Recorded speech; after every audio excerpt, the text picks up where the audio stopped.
The ban on the Awami League without due process is a concerning development. India is naturally concerned. বাংলাদেশের রাজনৈতিক দল হিসেবে আওয়ামী লীগের কার্যক্রম নিষিদ্ধ করার ঘটনায় আনুষ্ঠানিকভাবে উদ্বেগ প্রকাশ করেছে ভারত। মঙ্গলবার সন্ধ্যায় দিল্লিতে পররাষ্ট্র মন্ত্রণালয়ের সাংবাদিক সম্মেলনে এ বিষয়ে এক প্রশ্নের জবাবে মুখপাত্র রণধীর জয়সওয়াল বলেন, কোনো উপযুক্ত পদ্ধতি অনুসরণ না করেই আওয়ামী লীগের ওপর নিষেধাজ্ঞা আরোপ একটি উদ্বেগজনক ঘটনা। তিনি বলেন, বাংলাদেশে গণতান্ত্রিক স্বাধীনতা যেভাবে খর্ব করা হচ্ছে এবং রাজনৈতিক পরিসর সংকুচিত হয়ে আসছে, তাতে একটি গণতান্ত্রিক দেশ হিসাবে ভারত স্বভাবতই উদ্বিগ্ন বোধ করছে।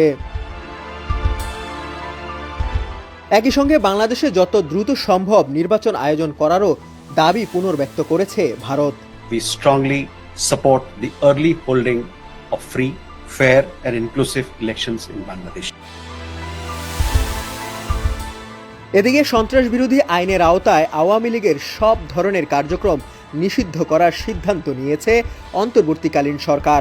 এর ফলে আওয়ামী লীগ নামে দলটির নেতাকর্মীরা বাংলাদেশে আর রাজনীতি করতে পারবেন না। শুধু তাই নয়, আন্তর্জাতিক অপরাধ ট্রাইব্যুনালের আইনে দলটির বিচার হবে। এ বিচারের আগ পর্যন্ত আওয়ামী লীগ এবং তাদের অঙ্গ ও সহযোগী সংগঠনের সব ধরনের কার্যক্রম নিষিদ্ধ থাকবে। ওই দিন একই সঙ্গে আন্তর্জাতিক অপরাধ ট্রাইব্যুনাল আইন সংশোধন করে অধ্যাদেশ জারি করে অন্তর্বর্তী সরকার।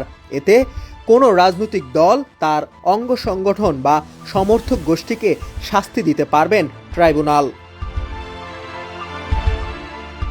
এর আগে অন্তর্বর্তী সরকারের উপদেষ্টা পরিষদের বিশেষ সভায় আন্তর্জাতিক অপরাধ ট্রাইব্যুনাল আইনের সংশোধন প্রস্তাব অনুমোদন দেওয়া হয়। ডেস্ক রিপোর্ট, সমকাল।